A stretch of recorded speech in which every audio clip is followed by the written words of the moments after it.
Santiago, kayo po ay nag-file ng qualified medical leave noong 2012 dahil sa chronic fatigue syndrome. At nagpatuloy ito noong kayo ay na-diagnose na kay stage 4 lung cancer. Sa nakalipas na 16th Congress, mula 2013 hanggang 2016, wala pa hong 10 beses kayong nakadalo sa mga plenary session.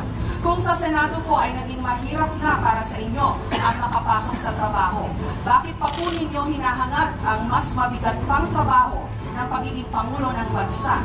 Ano po ang inyong motibasyon sa pagtakbo sa gitna po ng inyong karamdaman? 90 seconds po, Senator Santiago. Hindi mo ba alam ng sakit? Tumataas o bumababa o nawawala? Kung tatanong ka bakit may sakit ka, bakit tumatakbo ka? Eh, diretso ko yan, o karapatan ko yan, sa ilalim ng ating under our Constitution.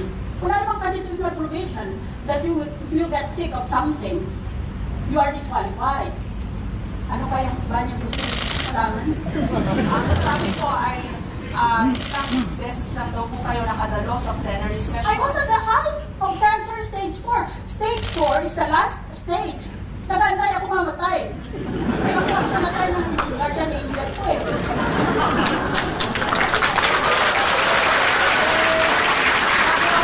Mas mabigat daw ang trabaho ang pagiging Pangulo sa ating bansa. Mabigat na mabigat.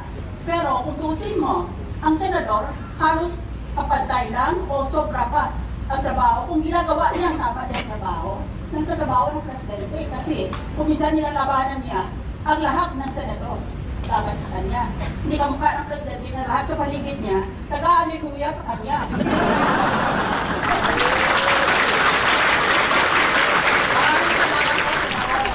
Santiago, Mayor Duterte, ano po ang masasabi ninyo sa mga senadora? You have 60 seconds. Or debate with Ma'am Miriam.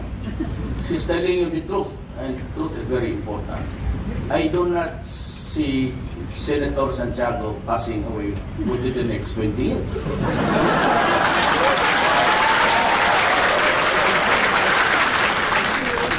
Senadora, you have a chance to answer. May counter-rebuttal po kayo kay Mayor Duterte.